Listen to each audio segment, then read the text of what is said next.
Hi, everyone. You're listening to Radio Cherry Bombe, and I'm your host, Kerry Diamond. Today's guest is Eden Grinshpan, one of my favorite humans. She is the host of Top Chef Canada and author of a brand new cookbook that's as delightful as she is. Her book, Tahini Baby, Bright Everyday Recipes That Happen to be Vegetarian, is out tomorrow and is a tribute to the Middle Eastern-inspired foods she grew up with and loves today. It's also a love letter to her favorite ingredient, tahini, the sesame seed paste that is the building block of so many sauces, dips, and dishes. Some of you got to see Eden in person last weekend at our Jubilee conference. She danced her way to the stage and gave an inspiring talk about finding joy wherever you can. It was a good reminder for these times we find ourselves in, right? Stay tuned for my chat with Eden Grinshpan. Our conversation was recorded at Newsstand Studios at Rockefeller Center in New York City. Today's official Bomb Squad spotlight is Yoli Tortilleria. Co-founder Marisa Gencarelli missed the fresh, quality tortillas from her childhood in Sonora, Mexico. The rich agricultural tradition of Sonora is similar to that of the Midwest, where Marisa moved with her husband and co-founder Mark. Marisa and Mark embarked on a mission to recreate the Sonoran-style flour tortillas from Marisa's childhood. They also make corn tortillas that truly showcase the quality of the corn. You can visit Yoli's retail experience in the historic West Side neighborhood of Kansas City and get burritos, lots of grab-and-go and bakery items, as well as the full range of Yoli products. You can also order their items direct from eatyoli.com or check their store locator for a shop near you. If you want a recommendation, my favorite item from Yoli is their salsa macha negra with peanuts, black garlic, and 3 different kinds of chilies. I put it on everything. Marisa is an official Bomb Squad member. If you'd like to be an official Bomb Squad member, visit cherrybomb.com for all the details and perks, like discounts on Jubilee tickets and invites to our monthly member meetings. The next one, by the way, is happening on April 29th. The Bomb Squad is an amazing community, and we'd love for you to be part of it.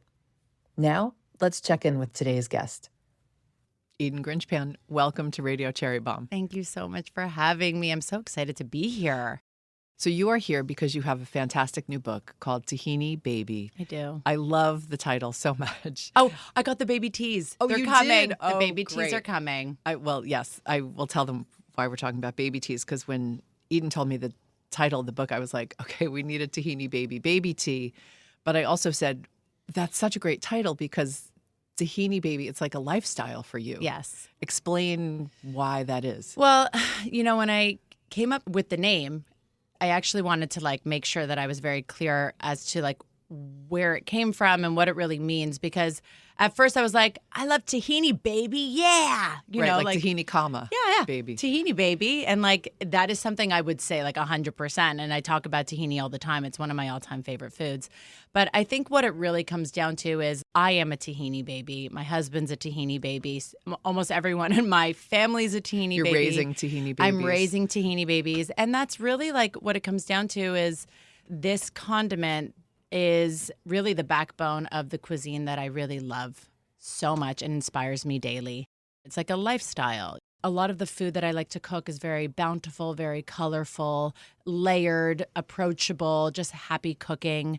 Especially with this book being a vegetarian cookbook, tahini just felt like one of those ingredients that I wanted to amplify and put a spotlight on even more, because not only is it delicious, it goes on everything, savory to sweet, but it also just so happens to be a great source of protein, calcium, magnesium. It's an antioxidant, anti-inflammatory, kind of like a super food ingredient. So, I just wanted to even highlight that even more too. The mighty little sesame seed. Last time I saw you, I think it was over a Zoom or a Google Meet, and I had to laugh so hard because we turned our cameras on and you were basically wearing tahini-colored clothing against a tahini-colored wall, and you didn't even realize it. I actually, on the way here, I was like, why? I should have followed through with that Tahini Baby look. Today you're more saffron colored. Yes, I am. Mm-hmm. I am. It's more like the book's my harissa color. Actually. So it's like a little harissa. Uh-huh. But yeah, I love, obviously, tahini is obviously delicious and also beautiful. And I do tend to lean towards that color palette. It coincides with my overall branding of my platform, actually, Eden Eats. I had like a full rebrand, and I brought that into the Tahini Baby look as well. So It's very soothing. It's a Yes. soothing color palette. yes, Absolutely. I agree. Let's talk some tahini tips for folks who maybe don't go through as much tahini as you do. I know you go through like a jar a week practically. I do. I actually made tahini for the Super Bowl, and I was laughing because Wait, from scratch? no. So Oh. okay, well, garlicky tahini. Got it. Actually, that's so funny you bring that up because my girlfriend came over and she's like, my husband was asking me if I make tahini from scratch. And I told him I take tahini paste and I mix it with garlic. And he's like, but you're not making it from scratch. And she's like, this is what everyone does. And she like needed me to back her up. Well, tell folks what So how tahini is is made. tahini paste. Most of the brands that I really gravitate towards are brands where they source their sesame seeds from Ethiopia. They have just really beautiful sweet sesame seeds. And for instance, I use a lot of tahini from like Seed and Mill and Soom, which are US-based female-founded companies. And I absolutely love what they do. And they soak, they hull, they roast, and they grind them in small batches. They just have this delicious, supreme flavor. It's creamy. It's not too bitter. You know, I think a lot of people that hear tahini, it's kind of hit or miss because I don't think a lot of people have had really good quality tahini. So I think that this is definitely something to do a little bit of research in and try and find the right brand for you. And some of the like visual things that I look for when I'm trying to find a good quality tahini is that it's lighter in color. When you shake it, the oil that kind of sometimes separates at the top should easily get blended back into the tahini. It's not bitter. It's not too bitter. Like there is a little bit that shouldn't be the note that is the note of tahini. Because I've had some really dark tahinis that are very, you see like a huge amount of oil at the top and it's just like not tasty. I had used the term, you want a place with high tahini turnover. So Yes. I remember being at a grocery store in Maine many years ago when I was looking for some tahini because I wanted to make some homemade hummus. And they had a little shelf back deep in the grocery store. It was dusty. It was terrible, but it was my only option. So I bought it and it was not good and it was very bitter. Yeah. So I realized if you do want to make something with tahini, sometimes you do have to plan ahead or you just have to have a good grocery store where people are buying it on the regular. Exactly. And now you can order, I'm sure, on Amazon. Oh, yeah, And of like course. there's once you know the right brand, just lean into that. And that's also another reason why I was really passionate about showcasing Soom and Seed and Mill in the book, because obviously I'm talking to, North Americans and I want them to be able to like find the right ones. And those are such good brands. Oh, and they're so good. You go through it fast, so this might not apply to everybody, but if you don't go through a jar as fast as you do, fridge or no fridge? So it really depends. If you go through it really quick, I don't think you need to worry about it as much. But if this is something that you are a little unsure of, like 100% throw it in the fridge. I have a bunch of tahinis that are half open in the back of my fridge that I just need to go and take all of them and just finish. You can't do it wrong.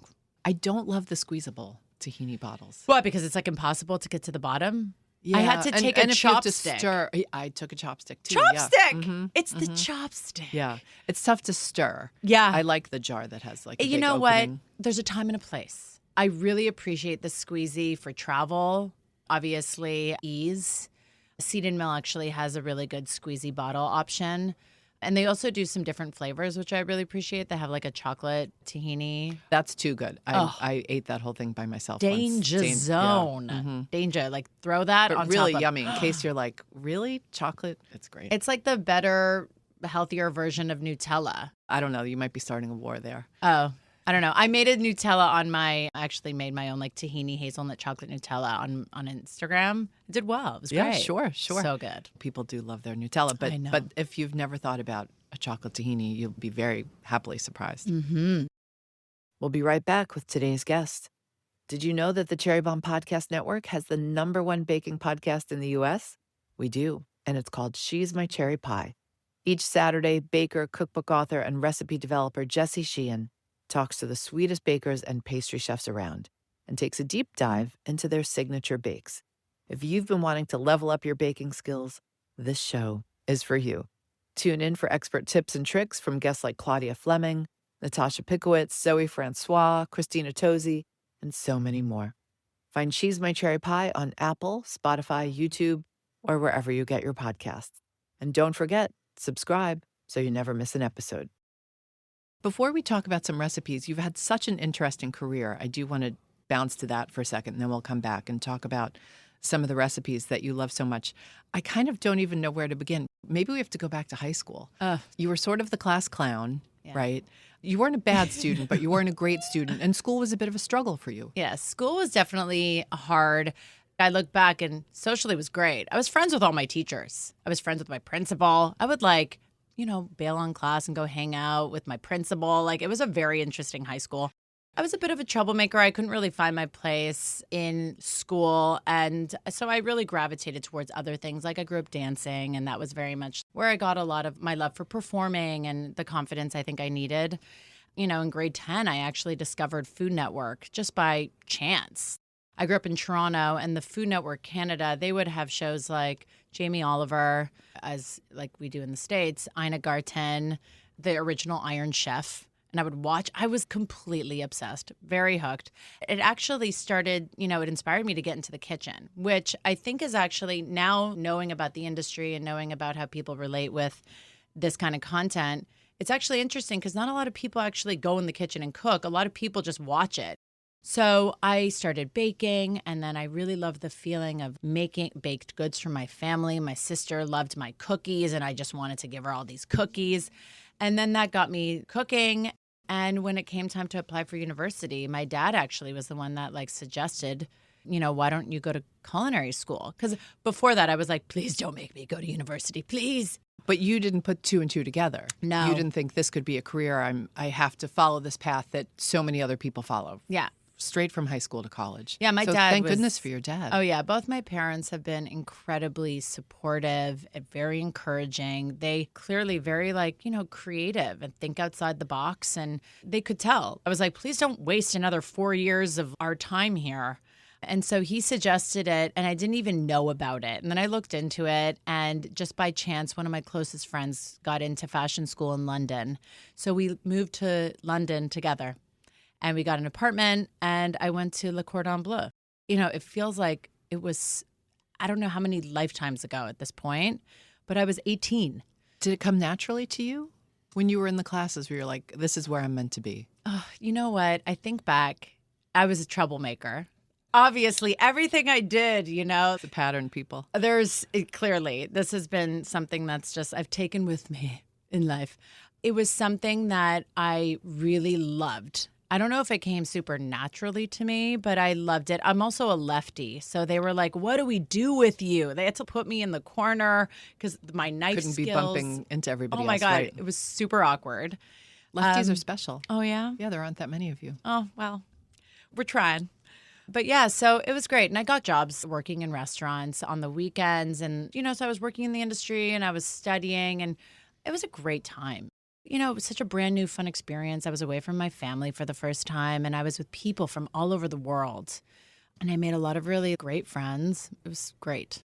You spent some time in India, which was very impactful and transformative, but we're going to skip that. Oh, that's fine. It was. I feel like we need a two-parter to cover all of it. I wrote a story about Eden for the new issue, and I had to skip this story, even though I think it is phenomenal, about meeting the two girls in the bar in Israel. Yeah. And they set you up with this guy. Yeah. Can you tell us the story? Wow. Yeah. So I was living in New York.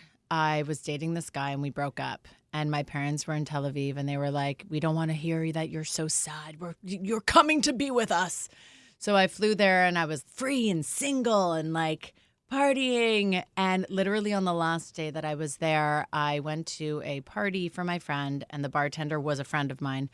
And these two girls at the bar overheard me talking to her, and they were like, they heard that I was speaking English. They're like, where do you live? I said, New York. And they were like, we have someone that you should meet. And I was like, okay. So they took out Facebook. We Facebook messaged him. Thank God. I was partying on that a laptop? It looks like you just no, held open a laptop. No, okay. This is me just being like, it was Facebook. So I'm messaging, I write my number in. I fly back to New York, and I'm newly single. And I lost a lot of friends through that relationship. Oh, so that's I was always a bummer. Yeah, so I was like, I need people. And New York, if you don't have your crew, you're lost in space. So I wrote him. He didn't write me. I wrote him. And I was like, we're supposed to be friends. Why haven't you written me or something like that? Actually, Chill. Yeah, super chill, like totally, crazy. And then he wrote me back. He's like, sorry, I'm busy. Yeah, okay, like let's hang out. So we ended up going out 3 days after I got back from that trip. And we got engaged a month after that date. Like we met, no, it was like a month and like a couple days. We met November 18th and we got engaged December 24th. And you are still married to this person. And we are still married. We have 2 kids. Tell us about the proposal because it feels like something out of When Harry Met Sally. It really was. It's funny because for a lot of that month, he was actually traveling, which is also crazy. He went to Arizona and then he was in Tel Aviv. And then he came back and it was, I don't know, have you met Ido? I think once or twice, yeah. He's very like, once he makes up his mind, that's it. And he can't keep a secret. If he books a trip for like a year, like away, he tells me the day he books it. If it's a surprise, he's like, I did this. He's so sweet, so pure. He came back from this trip and he's like, I bought a set of dishes for us. And I was like, okay. He's like, I got us some art. He was in full nest mode. Okay. He was 30-year-old. You weren't living together. No. He's like, I bought us a set of dishes and some art for our home. I'm like, okay. And then he's like, I want to make you shakshuka. Let's go shopping. It's 7 a.m. because he just got off a flight. Okay, so we went to Essex Market. I was living in the Lower East Side. And this was the old Essex Market, so before it got renovated. And we're walking through the aisle, and he's like, okay, where do you do your shopping for your groceries? I'm like, here. And he goes, where? Like, right here? I'm like, yeah, and this eggplant, like, I buy this eggplant. He's like, this is the spot. And I'm like, for what? And he got down on his knee, and he proposed to me in front of the eggplant stand in Essex Market. I'll never forget, like, this woman, it really was a Harry Met Sally moment because this woman walks by and he's like, oh my God, is he proposing? And I was like, oh, he is. Like, it felt like time really stood still and we got engaged. And then I called all my friends and they thought that I got engaged to the guy that I broke up with because no one knew who this man was. That's how quickly it was. And they were all like, who is this person? Are you okay? What's going on? It was really funny, but you know, my parents actually got engaged really quickly after they met, and I told my mom, and she was like, I'm so happy for you. My parents were so supportive. So that really kind of gave me that push to be like, okay, I don't seem crazy. That is a funny story, Eden. What's his last name? Yes, I marry you. Yes. You can't help but love him, you know? Oh, that is great. And did he have a ring? He had a ring. He got a ring made. This ring. He got a ring made. Wow. When he was there. He is no joke. This guy, he makes up his mind and he just does it. And now he's your partner in crime. You have 2 beautiful kids. And we've been together since 2011, which seems wild. And we have 2 kids. I know. All right. Well, hey, happy ending. I'm happy to hear that. That's such a fun story. It's good. Just a reminder, sometimes say yes, people, yes, to the universe. You never know what is going to happen. Absolutely. You are host of Top Chef Canada. Some folks might not know that. Tell us about Top Chef Canada. Is it similar to Top Chef? We don't call it Top Chef America, but is it similar to It's so funny. Top Chef America? Gail was a guest, and I did this like Gail little Simmons. Yeah, Yep. Gail Simmons, and I did this like little mic thing, and I'm like, talk to me about Top Chef America. And she was like, and I was like, mm-hmm.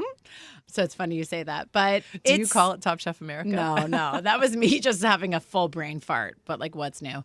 It's funny because obviously I actually was just a guest on Top Chef because they filmed in Canada. Right. We're going to talk their about last that. season. And The Kristen new and I. season is in Canada. Yes. Yeah. Sorry. This. I feel like we shot it so long ago. So their new season's in Canada. So I've been on their show. I think their show's a little bit more production, just a little bit bigger, but it is the same. You know, the way that our days roll out. They actually have a couple more episodes a season. So we have 8. I think they have 13. But yeah, it's, you know, I've been the host for, I think this is my 7th or 8th season. It's truly like an honor. It's as important to Canada as it is to the U.S., the show, to the people. We have the best chefs come from all over the country. The judges are truly amazing, really big names in Canada, and we get to try the food that, you know, is coming out of this country, and it's really like unbelievable. We say every season it gets better and better. The competition's no joke. The first day is dedicated for the quick fire. when I give the challenge and I'm like, you have 30 minutes to do this. They have 30 minutes to do that. And It's not TV magic 30 minutes. No. Do you have to sequester? Because I know we've had Padma Lakshmi on the show a few times, and I remember her telling us they would go away for weeks and weeks at a time. They leave their home and they stay sequestered together during the shoot.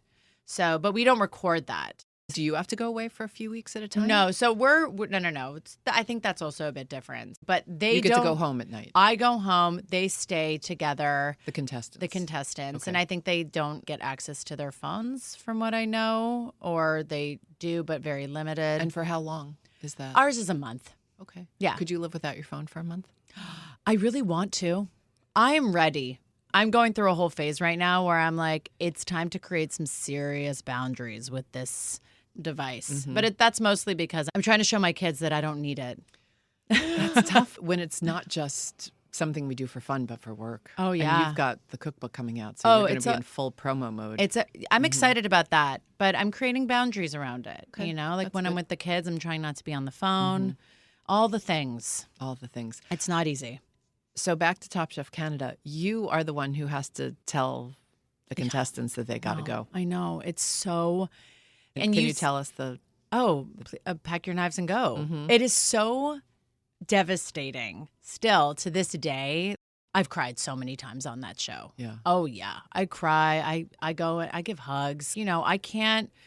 this is such a big deal for all these chefs to be competing. A lot of them are coming from really difficult situations a lot of the times, and they're putting their career out there for everyone to see. And this is what I always talk about, actually, when I get interviewed about this show. These chefs are coming, yes, they have this amazing resume and they've worked in the industry for so long, but they're coming to a studio with, I don't know how many we have so many cameras, lights, new kitchen, these high stakes. They're cooking for these legends. We have everyone coming on this show. We fly in all of the top chefs from across the U.S. as well. So, Danielle Boulud walks in and they're all like jaw on the floor. It's really a big, big deal. Mm-hmm. So, your first season, did you have to rehearse that a few times? Were you like in the trailer, your dressing room, saying it into the mirror? Oh my God. No, I think I winged it. I don't know. I tend to wing a lot of what I do in my life. So I think I just went out there and I'm like, you got this. But meanwhile, you call me in real life, I'm very affectionate, kind of warm, bubbly person. So when a lot of people see that show and they see my content online, they're like, Eden, how can you? And I'm like, I know. It's really hard. It's very, very hard.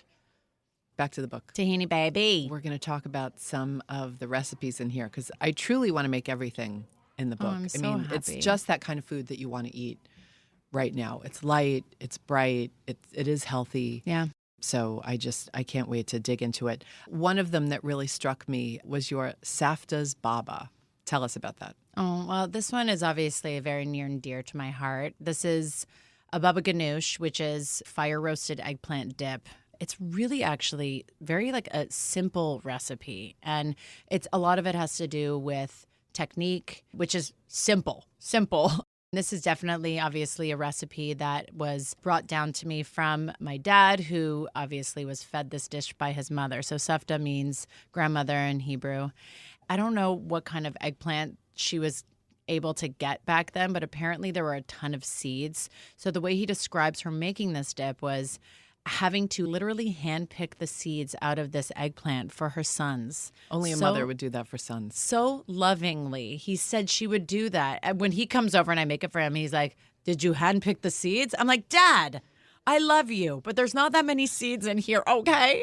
But yeah, so she would just char whole eggplant until the outside gets really black. And what that does is it steams the meat inside and it gets super smoky and very custardy. And then she peels the skin off and then you mash the flesh with garlic. She was Romanian, so lots of garlic, and seasoned it with salt. And then she served it with cherry tomatoes and lots of olive oil. It's really so simple, but it's truly very perfect because the tomatoes have a bright acidity, super juicy, that smokiness with the creamy eggplant. Take some fresh challah, smear that on top. You really don't need anything more in life. Oh, Sounds so good. I love making that from scratch. Oh, and it's fun, and it feels always like a treat. I don't know. Baba ganoush has always been my favorite dip. So I will take eggplant in any which way, and this is definitely one of the first ways that I enjoyed it. And you know that time of year when the farmer's market has just tons of eggplant. You're So like, gorgeous. What can I do with all this eggplant? That's a great thing to do Make with the it. baba. And also I give a couple different variations where you can add, because you can put so many different things in that just like perfect simple base, like mayo, which is actually pretty popular, or tahini or yogurt. You can throw so many different condiments in there and also just kind of make it your own journey.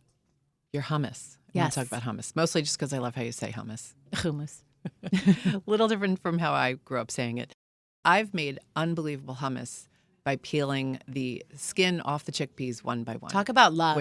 Talk about love. dedication. But it's actually very zen when you do it. You'll actually enjoy it once you get the hang of it.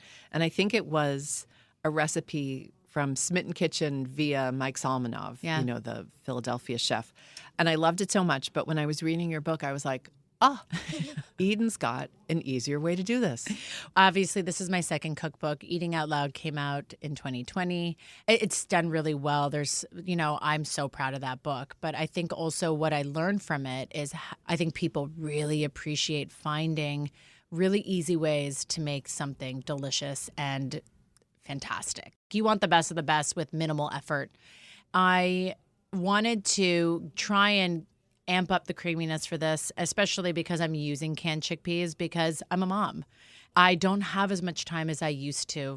My days are incredibly full, but I don't want that to stop me from creating a lot of these dishes. Obviously, I have to say, though, canned chickpeas are one of the world's better inventions. I couldn't agree more. And I rinse these and I boil these and I actually add some baking soda, which helps tenderize and break down the chickpeas even a little bit further. So it adds to that creaminess. I found that when I strained it after I boiled it, I would shake it a little bit in my strainer, and a lot of the skins just naturally clung to the actual strainer. So I was like, here we go. Yay. Another way of trying to also amp up the creaminess without having to put that much energy. I think just leaning into that shake after you drain is definitely a really fun trick and tip to really add to that. Lean into the shake. Okay. Lean into the shake. I will do that. You mentioned your previous book, which also was terrific. I still make that parsnips I'm so recipe. Happy. I love parsnips. What's the full title of that recipe? Oh my God. Do you remember? Well, it's basically like a spiced roasted parsnips. Beautiful. On a bed of yogurt or something yogurt yummy. And herbs. Yeah. And it's so good. I make it with carrots. I make it with parsnips. So happy. It's a fantastic cold weather dish, but it's also a great Thanksgiving dish. Not that 100%. we need to be thinking about Thanksgiving right now. But your book came out in the middle of the pandemic, which I know was a bummer. It still found a terrific audience. It still sells today. But it must be so different working on the promotion of this book because you're going to be on the road. You're going to get to see people in person. I'm here with you. Mm-hmm. Yes. This feels, obviously my background is in television, and then I sold a book in 2020, and now this is my second cookbook, and I'm so honored, really, that I'm in this position. And for me, one of my favorite parts about what I do is I get to be with people. I get to talk to people. I love people. It was really so sad for me that I didn't get to go out on the road and do any book signings, any kind of book tour. And right now I'm just literally finishing up the most epic book tour for Tahini Baby, which I'm going to be announcing really soon. I'll be on the road for 3 weeks at least, just hanging out and cooking and hugging and signing, and I cannot wait. Well, we can't wait either. How are you a different person today from the person who wrote the first book? I think the biggest change is obviously I am a mother to another child. I have 2 babies now. My life is very, very full, not just with work, which is something that I'm really passionate and very, very fortunate that I get to do because I love what I do, but obviously as a mother. And I try really hard to be as present as I possibly can. I have an amazing family around me that really helps, and my husband's incredibly hands-on. Thank God my parents are close by to help, and I have a nanny that I love like a sister, and that's how we get to do it, I would definitely say I'm older. I'm mother times 2. A lot of Tahini Baby recipes are a lot of those classic flavors and recipes that I have reached for in the past. but sped up. I kind of like took some of my classic recipes and made them like a cheap version so that we can do all of it a little bit easier. Thank you for sharing that you have a nanny. I feel like sometimes people are almost afraid to be honest about what it takes to work and take care of their family at the same time. You need to have a community. It takes a village. And both my husband and I have found jobs that we love, and we both want to be really hands-on and present, and we had to find someone to help us. There's only so much we can do. Is it easier being a mom in Canada? It's so funny because there's pros and cons to both. You know, living in New York City, on my one block, I had everything I needed. So I would just go downstairs and grab like whatever I needed. But in Toronto, I have a car and like a driveway. So do you know if there's better access to things like childcare? I know you have access to healthcare. Yes, in Canada. We have that. It's very different from us here in the U.S. Yes. I do find that what I was able to find in Canada was definitely a little bit more easier to find the help there versus here. But I did have a nanny here as well. You did not say you're wiser. Oh, and wiser. Are you wiser? I was going to say more tired. No, I hope so. I don't know. I saw you right when I walked in and I was like, I'm listening to Mel Robbins. She's teaching me to let them. You know, I think it's all a journey. I think, you know, I'm growing up and I've been doing this in some capacity for the last like 15 years, maybe longer.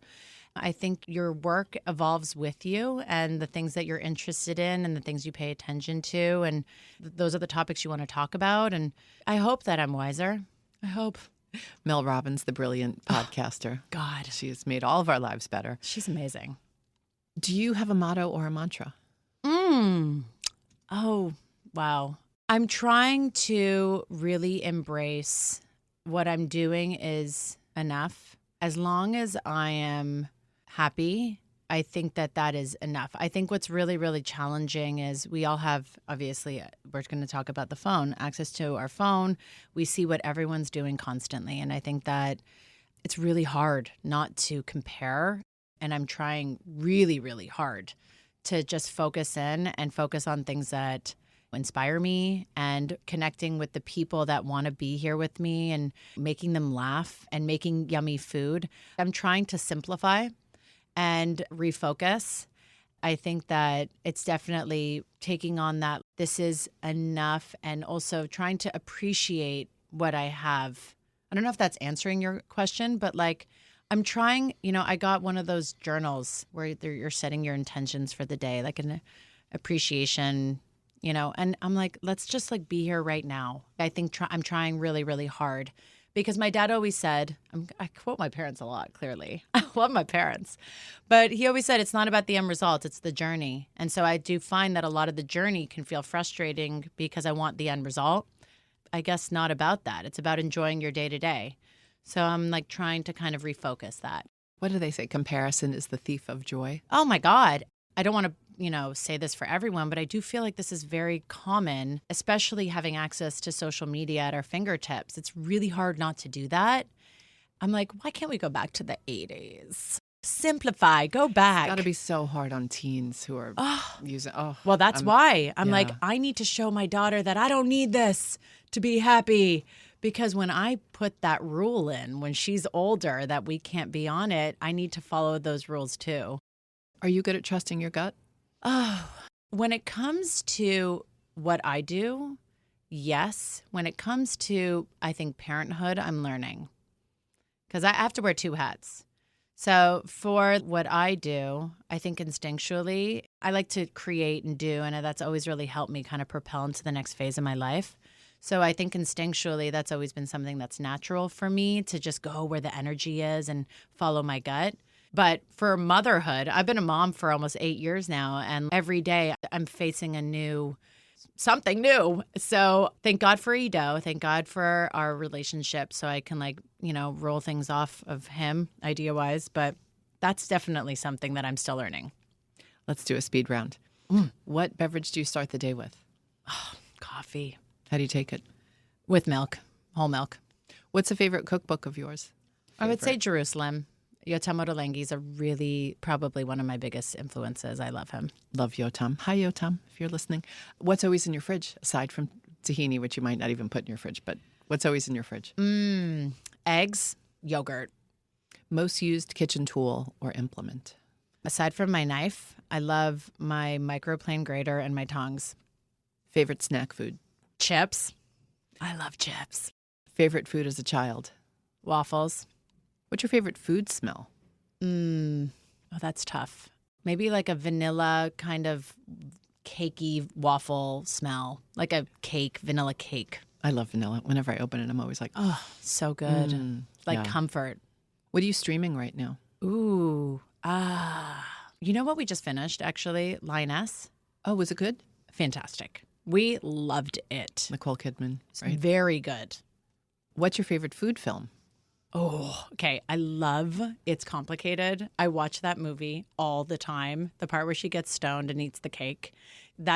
She is my like role model for life in that scene. And her life, that beautiful bakery, and she's making croissants. I think of Eat, Pray, Love a lot too, just because I felt like the food in that movie and also that storyline. That book came out when I was backpacking India, and I was like, is this my journey? Mm-hmm. There's so many. I just saw one. I don't know what it's called, but it's French. It's The about Taste of Things? maybe With Juliette Binoche? Oh, so good. I didn't know what I was getting into, and I was on a plane, and my husband was like, "What's going on?" I'm like, "Ch-ch-ch. I'm in gorgeous food, porn, beauty." It was just unbelievable. Mm-hmm. That was a great one. You traveled a lot. What's still on your travel bucket list? Oh, well, there's a list that I have of like places I want to take Edo, and there's a list of places that I've never been. So I've never been to Morocco. That's really high up on my list. I really want to go to South Korea. And I went to Japan briefly, and I need to go back and just live there. Edo and I were just blown away. Okay, Eden, last question. I might know your answer. I want to know not what sure. it is now. If you had to be trapped on a desert island with one food celebrity, who would it be and why? Oh, can they be like Living, dead? It would probably be, and I think this is probably so obvious, but maybe Julia Child. And I think it's because she is a badass. And I just want to know everything about her. Good answer. Yeah. Do you want to know who I thought you might say? Who? And then you're going to want to redo it. Kristen Kish. Oh, well, Ovs. I'm obsessed with her. Together I think you on might laugh set. yourselves to death, though, on an island. Did you see any of the videos I No. posted from us? Wait, I'm showing you now. You're going to die. She and I we have a very similar sense of humor. So when I was on Top Chef, everyone was like, this is weird. You guys have very similar sense of humor. I think just very similar energy. Big goofballs. Yes. So we had a blast. Yeah, Yeah. she's awesome. She's so sweet. I could see you two on an island. Oh, my God. She's fierce. I'd be like, save me. She would do everything. I'd be like, save me. Don't underestimate yourself. And you all know Kristen. Kristen is a great chef, and she is the host of Top Chef America. America. That was the weirdest moment. Gail's like, America? Also, she's Canadian, Gail. So That's true. That's it was true. really funny. Well, Eden, thank you so much for being on the my podcast. God, thank you so much for having me. This was fantastic. That's it for today's show. I would love for you to subscribe to Radio Cherry Bomb on Apple Podcasts or Spotify and leave a rating and a review. Anyone you want to hear on an upcoming episode, let me know. Our theme song is by the band Tra La La. Joseph Hazen is the studio engineer at Newsstand Studios. Our producers are Catherine Baker and Jenna Sadu, and our editorial coordinator is Sophie Kais. Thanks for listening, everybody. You're the bomb.